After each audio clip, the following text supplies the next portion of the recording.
आप सब हजरात के लिए मशवरा है कि जब भी आपने कहीं पर प्लॉट लेना है, सबसे पहले आप देखें कि ये ग्रुप कौन सा है। आया ये अथोराइज्ड ग्रुप है, इसका एनओसी वगैरह क्लियर है, इनके पास रकबा मौजूद है। सिर्फ आप एडवर्टाइजमेंट की शान व शौकत देखकर प्लॉट ना ख़रीदें। आप जगह का विज़िट करें, आप उनके एनओसीज़ वगैरह चेक करें, आया जगह मौके पे मौजूद है भी कि नहीं। जैसे मैंने पहले बताया कि सिर्फ एडवर्टाइजमेंट कर दी जाती है, मौके पर जगह नहीं होती और हमारे सादा जो लोग हैं उसके अंदर इन्वेस्टमेंट कर लेते हैं। एक इंसान ज़िंदगी भर की जमा पूंजी इसलिए कमाता है और इन चीज़ों पे लगा देता है कि हमारी आने वाली जो नस्ल है उससे फ़ायदा उठा सकें, हमारे बच्चे फ़ायदा उठा सकें, हम आने वाली ज़िंदगी जो है वो खुशगवार तरीके से गुजार सकें। लेकिन उन बेचारों को पता नहीं होता कि आने वाले वक्त में हमारे लिए क्या फ़्रॉड होने वाला है। अस्सलाम वालेकुम नाज़रीन, मैं उस्मान सिद्दीकी हूँ और इस वक्त आप मेरा official YouTube channel Usman Siddiqui देख रहे हैं।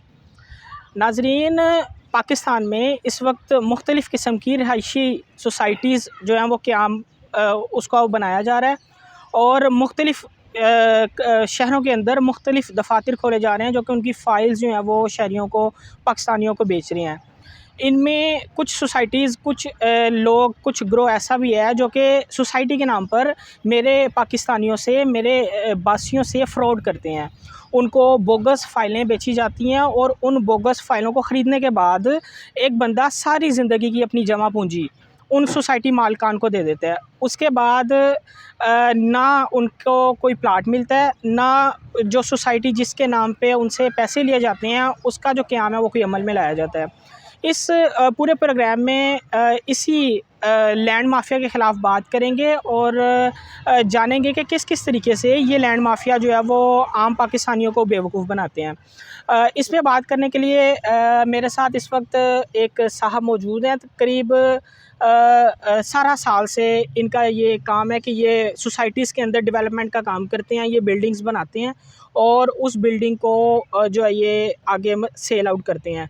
तो इनसे गुफ्तगू का आगाज़ करते हैं और इनसे जानते हैं कि किस तरीके से ये सोसाइटी मालकान जो हैं ये आम पाकिस्तानियों को बेवकूफ़ बनाते हैं। अस्सलाम वालेकुम शेख भाई। वालेकुम अस्सलाम, क्या हाल है जी? खैरियत है? अल्हम्दुलिल्लाह। शेख भाई, सबसे पहले तो बहुत शुक्रिया, आपने हमें टाइम दिया। ज़ाहिर है आपका एक बिज़ी स्केड्यूल है, आपने उसमें से हमें टाइम दिया, हम पूरी टीम आपके मशकूर हैं। Thank you. सबसे बड़ा मसला मेरे पाकिस्तान के अंदर सोसाइटीज़ का है। Better living standards, better living standards को वो करने की खातिर इंसान तगोदो करता है। एक मिडिल क्लास बंदा कोशिश करता है कि किसी तरीके से उसकी लिविंग स्टैंडर्ड बेहतर हो जाए। फिर हमने ये देखा कि इस पाकिस्तान के अंदर मुख्तलिफ़ किस्म की फाइल्स जो हैं वो बेची जा रही हैं। तो ज़रा इस सिनेरियो में हमें देखने वाले नाज़रीन को बताइएगा कि जो मतलब कौन सी सोसाइटीज़ ऐसी हैं जो ऑथेंटिक हैं और कौन सी ऐसी हैं जो जालसाज़ हैं। जी उस्मान, इसमें इस टाइम जो पाकिस्तान में सबसे बड़ा फ्रॉड हो रहा है वो सोसाइटीज़ के नाम पर हो रहा है। पाकिस्तान में हज़ारों नहीं लाखों ऐसी सोसाइटीज़ बनाई गई हैं जिनका वजूद ही नहीं है। इनका तरीक़ाकार ये होता है कि ये सबसे पहले एडवर्टाइजिंग कंपनीज़ को हायर करते हैं, उसके अलावा कुछ डीलर्स को हायर करते हैं। कि जो एडवर्टाइजिंग कंपनीज़ होती हैं इसमें ये दिल फ़रेब से इश्तहारात वगैरह बनाते हैं जिसमें आपको शो किया जाता है कि सोसाइटी के अंदर हम हाई राइज़ बिल्डिंग्स बनाएंगे, होटल्स बनाएंगे, आपके पार्क्स वगैरह होंगे, मसाजिद होंगी, सिनेमा हॉल होंगे, शॉपिंग मॉल्स होंगे। तो ये एडवर्टाइजमेंट ज़्यादातर आपकी देखी जाती है या आपकी फ़ेसबुक पे की जाती है या आपकी यूट्यूब पे की जाती है और कुछ केबल्स पे इश्तहारात चलाए जाते हैं। इसमें सादा जो लोग होते हैं वो सिर्फ़ दिल फ़रेब मनाज़र देखकर उनकी बातों में आते हैं और वो सोचते हैं कि यार हमारा जो आने वाला वक्त है, बच्चों का वक्त है, वो एक अच्छी सोसाइटी में गुजारें। कई लोग ये इन्वेस्टमेंट पर्पज़ के लिए लेते हैं, कई लोग इस पर्पज़ के लिए लेते हैं कि हम एक अच्छी जगह पे अपनी रहाइश बना सकेंगे। ये लोग वहाँ पर फ़ाइल्स के नाम पर इनसे डाउन पेमेंट्स लेते हैं 20%, 40% जितनी भी उनकी शेड्यूल होता है। जब ये पेमेंट्स वगैरह दे देते हैं, ये सवाल नहीं करते डीलर से या एडवर्टाइज़र कंपनी से कि इसका एनओसी क्लियर है, आया इनको जितने बाकी इदारे हैं उनकी तरफ से इजाज़तनामा मिला हुआ है। इवन हमारे ज़्यादातर जो ओवरसीज़ पाकिस्तानी हैं वो इस झांसे में ज़्यादा आते हैं। कई लोग जगह का विज़िट भी नहीं करते, सिर्फ ऑफिसेज़ में जाते हैं, उनकी वो एड्स वगैरह देखकर उसके अंदर इन्वेस्टमेंट कर लेते हैं। जब वो अपनी पेमेंट्स वगैरह दे देते हैं, जब इंस्टॉलमेंट का टाइम आता है तो उनको तंग किया जाता है कि अब आप इसकी इंस्टॉलमेंट दें। जब आप सवाल करते हैं कि मौके पर तो अभी कोई चीज़ नहीं है तो उनसे कहा जाता है कि हमारा कुछ एरिया का एनओसी मिल चुका है और हमारी बाकी जो एरिया है उसका एनओसी मिलना है। वो चंद सड़कें आपको बना देंगे, उसको देखकर आप भी खुश हो जाएंगे यार वाकई सोसाइटी बन रही है। जब ये लोगों से अरबों रुपया ले लेते हैं तो या तो इनके पास जगह नहीं होती या ये बाहर के ममालिक में फ्रॉड करके भाग जाते हैं। ऐसी कई मिसालें हैं। अभी 10 साल पहले एक केस दायर हुआ था जो नैब में अभी तक चल रहा है। उसमें तकरीबन 1100 से 1200 फैमिलीज़ के साथ फ्रॉड किया गया, जिसके अंदर आलमोस्ट 25 से 26 अरब रुपए का फ्रॉड हुआ था। अभी भी नैब में उसके केस चल रहे हैं, लेकिन जो अवाम मुतासर हुई थी अभी तक उनके हाथ में कोई चीज़ नहीं आई। अभी रिसेंटली इस्लामाबाद में एक सोसाइटी में 15 अरब रुपए का फ्रॉड हुआ। हमें जब भी कोई चीज़ लेनी चाहिए सबसे पहले हमें ये मद्देनज़र रखना चाहिए कि आया ये जो ग्रुप है वो ऑथेंटिक है, इनको एनओसीज़ वगैरह मिले हुए हैं। हम ये सवाल करते नहीं, हम सिर्फ चंद पैसों की लालच में कि आज हम चीज़ ले रहे हैं 2, 3, 4 महीने बाद हमारी इन्वेस्टमेंट डबल हो जाएगी, लेकिन हमारी जो असल इन्वेस्टमेंट होती है हम उससे भी हाथ धो बैठते हैं। अच्छा शुएब भाई, मुझे ये बताइएगा कि जो लोग इन्वेस्टमेंट करते हैं वो यकीनन जो बंदा फाइल पे प्लॉट खरीदता है वो कोई इतना लैंडलॉर्ड नहीं होता। जी जी। वो एक मिडिल क्लास तबका होता है और वो नौकरी पेशा लोग होते हैं। तो जिस वक्त उनके साथ फ्रॉड हो जाता है और उनके जो सारी इन्वेस्टमेंट है वो डूब जाती है, तो ये इन्वेस्टमेंट जो डूबती है इसको कोई वापसी का भी कोई इम्कान होता है? जी, वापसी का इम्कान बहुत मुश्किल ऐसे होता है जैसे अभी मैंने आपको बताया कि नैब में एक केस पिछले 10 से 11 साल से चल रहा है और वो जिसकी सोसाइटी थी वो तो इस दुनिया में नहीं रहा, उसके बच्चे भी बाहर के मुल्क चले गए। तकरीबन 1100 ख़ानदान ऐसे हैं जो कि आए रोज़ अदालतों का चक्कर लगा रहे हैं, लेकिन उनको तो कोई चीज़ नहीं मिली, वो तो अपना सरमाया उनका डूब गया। कई लोग ऐसे देखे जो ये जब मसले मसाइल होते हैं, कोई हार्ट अटैक में मर रहा है, कोई अपनी ज़िंदगी भर के लिए ज़हनी तौर पे मफलूज हो रहा है, क्योंकि जिसने भी चीज़ लेनी है उसने अपना बच्चों का फ्यूचर सिक्योर करने के लिए लिया, मेरे बच्चों का फ्यूचर सिक्योर हो जाएगा, हम एक अच्छी जगह रहाइश कर लेंगे। अच्छा, इसमें फिर एक और फ्रॉड ये होता है कि अगर आपको उन्होंने कोई जगह दे भी दी, आपने जो फैसिलिटीज़ आपको दिखाई गई होती हैं वो फैसिलिटीज़ आपको नहीं मिलती। इसमें सबसे पहले आपका गैस, बिजली और बाकी जो सहूलत मेन चीज़ें तो यही हैं, ये चीज़ें तक नहीं मिलती। लोग बिजली से महरूम रहते हैं, गैस उनको नहीं मिलती, कई लोग इसी तरह अपने पैसे जो हैं वो बर्बाद किए बैठे हैं। तो देखा ये गया कि अगर कोई सोसाइटी बन भी जाती है, लोग वहाँ पे आकर रिहाइश पजीर भी हो जाते हैं, उनको प्लॉटिंग भी हो जाती है, वो घर भी बना लेते हैं, लेकिन उस सोसाइटी में वो LDA से अप्रूव नहीं होती, तो वहाँ पे ना बिजली आती है ना गैस आती है, जिस तरह से आप बता रहे हैं। तो जब गैस नहीं आएगी, जब बिजली नहीं आएगी, तो किस तरह से लोग वहाँ पे रहेंगे? देखें जी, इनका असल तरीक़ाकार ये होता है कि लोगों से पैसे हाँटने हैं। जब एक बंदे ने अपने पैसे टोटल इनको दे दिए, वो उनके पास उनका पैसा चला गया, उसके बाद आपके मौके पे सड़कें ख़राब हों, आपका बिजली की आपको सप्लाई ना मिले, गैस की सप्लाई ना मिले, उन पे असर नहीं पड़ता। कई यहाँ पर ऐसी सोसाइटीज़ भी हैं जिन्होंने एक हसीन ख्वाब दिखाया, कुछ एरिया डेवलप किया, लोग उसके अंदर मुंतकिल हुए, उनको बेसिक जो आपकी फैसिलिटीज़ हैं वही मुहैया नहीं होती। आपकी सड़कें टूट जाएं। अच्छा, ये एक और जो मैंने पहले बात कही थी कि हम लोग जो ख्याल नहीं रखते कि ये वाकई ऑथेंटिक सोसाइटी है कि नहीं। जो ऑथेंटिक और अच्छी सोसाइटीज़ हैं उनमें तो ये चीज़ों का ख्याल रखा जाता है, वो अपना नाम ख़राब नहीं करते। अभी हम एक सोसाइटी के अंदर खड़े हुए हैं, इसका माहौल भी आप देख रहे हैं, अल्हम्दुलिल्लाह उन्होंने अच्छी तरह इसको रखा हुआ है। सड़कें ख़राब हो जाएं वो वहाँ पर नहीं बनेगी, आपको बिजली नहीं मिलेगी, आपको गैस नहीं मिलेगी, तो आप वहाँ पे कैसे सर्वाइव करेंगे? अच्छा, मुझे ये बताइएगा कि जब बिजली नहीं मिलेगी, जब गैस नहीं मिलेगी, गैस का तो चलें एक नेमुल बदल है। जी जी। उसमें सिलेंडर आप मुख्तलिफ़ किस्म के सोर्सेज यूज़ कर सकते हैं, आप LPG यूज़ कर सकते हैं, लेकिन अगर बिजली नहीं आएगी तो वहाँ पे आया कि ज़िंदगी पॉसिबल है, ज़िंदगी गुजारना? उसमें फिर ये करते हैं कि वो लोग एक्सटेंशन देते हैं आपको, वापस से बिजली ले रहे हैं, आगे आपको एक्सटेंशन उन्होंने दी होगी, लेकिन उसमें फिर वो आपसे जो रेट होते हैं अपने मुँह मांगे रेट लेते हैं। वो जो यूनिट प्राइस होती है फिर वो उनकी अपनी होती है, वो वापटा वाली यूनिट प्राइस आपको नहीं लग रही होती। तो वो बिजली ज़रूर उनको मिलती है, लेकिन फिर वो बिल अगर वापटा का 15,000 आ रहा है तो मौके पे हो सकता है उनको 25,000 रुपये बिल आ रहा हो। तो यानी आप ये अगर कोई बंदे को वो सोसाइटी दे भी देते हैं तो वो इस तरीके से लूट मार करते हैं, लूट मार कि अपनी मर्ज़ी के बिल भेज दिए।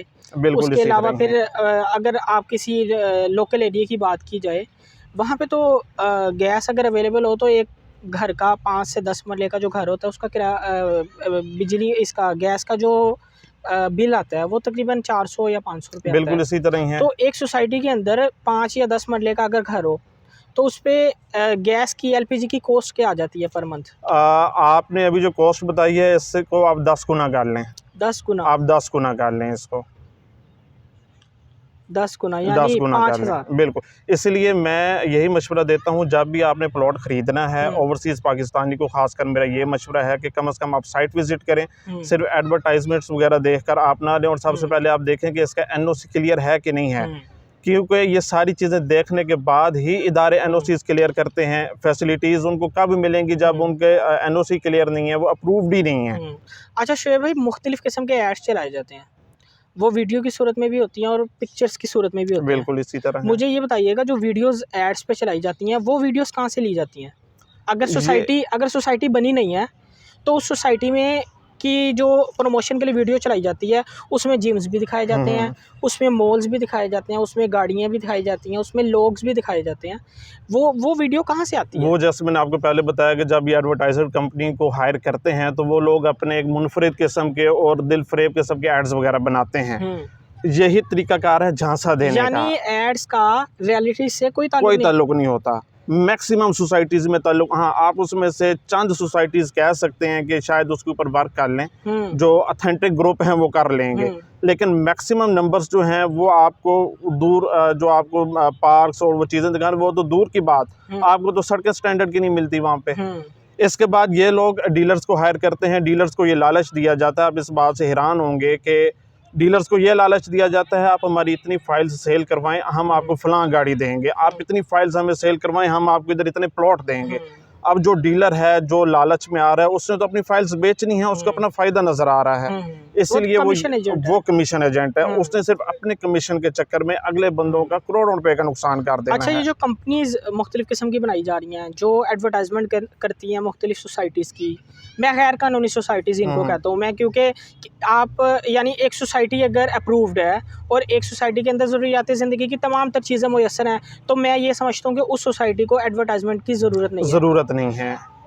वो सोसाइटीज़ जो कि जाली हैं, जो कि बोगस हैं, जो कि गैर कानूनी है, यकीनी तौर पे एडवर्टाइजमेंट की उनको ज़रूरत है। बिल्कुल इसी तरह मैं ये सवाल उठाऊंगा यहाँ पे कि ये जो एडवर्टाइजमेंट कंपनीज़ हैं, ये आया क्या सरकार से भी ऊपर काम कर रही हैं? इदारे सोए हुए हैं, इदारों को पता नहीं लग रहा? कई सोसाइटीज़ पर केस चल रहे हैं, लेकिन कई सोसाइटीज़ ऐसी होती हैं जिसमें हमारे सियासी लोग मुलविस होते हैं। हमारे इधर लाहौर में, इस्लामाबाद में या पाकिस्तान के पूरे शहरों में देख लें कि जितनी बड़ी बड़ी सोसाइटीज़ होंगी और ज़्यादातर जिनमें फ्रॉड हो रहा है उसमें कोई ना कोई सियासी शख्सियत मुलविस होगी, जिसकी वजह से लोग उन पर हाथ आसानी से नहीं डाल सकते।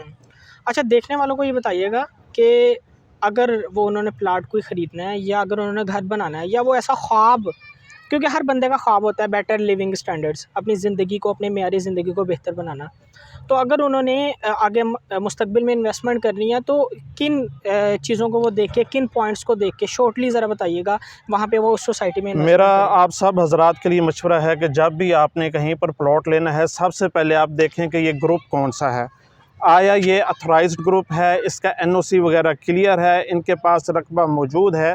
सिर्फ आप एडवर्टाइजमेंट की शान व शौकत देखकर प्लॉट ना ख़रीदें, आप जगह का विज़िट करें, आप उनके एनओसीज़ वगैरह चेक करें, आया जगह मौके पे मौजूद है भी कि नहीं। जैसे मैंने पहले बताया कि सिर्फ एडवर्टाइजमेंट कर दी जाती है, मौके पर जगह नहीं होती और हमारे सादा जो लोग हैं उसके अंदर इन्वेस्टमेंट कर लेते हैं। एक इंसान ज़िंदगी भर की जमा पूंजी इसलिए कमाता है और इन चीज़ों पे लगा देता है कि हमारी आने वाली जो नस्ल है उससे फ़ायदा उठा सकें, हमारे बच्चे फ़ायदा उठा सकें, हम आने वाली ज़िंदगी जो है वो खुशगवार तरीके से गुजार सकें। लेकिन उन बेचारों को पता नहीं होता कि आने वाले वक्त में हमारे लिए क्या फ्रॉड होने वाला है। डीलर्स की बातों में आ जाते हैं, कई लोग ऐसे हैं जो लालच में आ जाते हैं, तो इसलिए इस लालच को या इस चीज़ को साइड पर रख के सबसे पहले आप देखें कि वो ग्रुप ऑथेंटिक है, मौके पे जगह मौजूद है, सरकारी महकमों से जो मुतलका इदारे हैं उनसे इनका एनओसी क्लियर है, इनकी सारी फैसिलिटीज़ इनको अप्रूव्ड हैं, उसके बाद आप इन्वेस्टमेंट करें या अपने घर के लिए जगह लें। जी बहुत शुक्रिया शोएब भाई जी, थैंक यू वेरी मच। आपने टाइम दिया जी, हम बहुत मशकूर है आपके। नाजरीन, ये वो गुफ्तगू थी जो आप सुन रहे थे और यकीनन ये प्रोग्राम नशर होने के बाद ये उन लोगों के लिए रहनुमाई फ़राहम करेगा जो मुस्तकबिल में बिल्डिंग्स के हवाले से, जो मुस्तकबिल में अपने घर के हवाले से कोई प्लानिंग कर रहे हैं। वो सोसाइटीज़ जो कि गैर कानूनी हैं। मैं बार बार ये बात करता हूँ अपने प्रोग्राम्स में कि पाकिस्तान को जो मसाइल दरपेश हैं उनमें सबसे बड़ा मसला माफिया का है, और ये माफिया हर सूरत में मौजूद है। चाहे वो लैंड माफिया हो, चाहे वो नौसरबाज माफिया हो, चाहे वो मुनाफाखोर माफिया हो, ये माफिया पाकिस्तान की जड़ों में बैठा हुआ है। और यही वजह है कि पाकिस्तान तरक्की नहीं कर रहा। पाकिस्तान की तरक्की को डाउन करने के लिए, पाकिस्तान के लोगों को नीचे लाने के लिए ये जो माफिया है ये सरगर्म है। लेकिन सवाल फिर वही है कि इस माफिया के ख़िलाफ़ एक्शन कौन लेगा।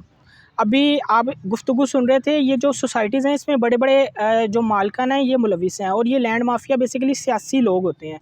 माज़रत के साथ इनका जो ताना बाना ये सियासत से जुड़ा हुआ है।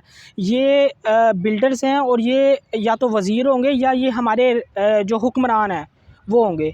तो इनके ख़िलाफ़ एक्शन कौन लेगा? सवालिया निशान तो ये है। हमें और आपको एहतियात खुद करनी है। इस प्रोग्राम से अपने मेज़बान उस्मान सिद्दीकी को इजाज़त दीजिए। अगले प्रोग्राम में आपसे मुलाकात होगी। अल्लाह निगहबान, पाकिस्तान ज़िंदाबाद।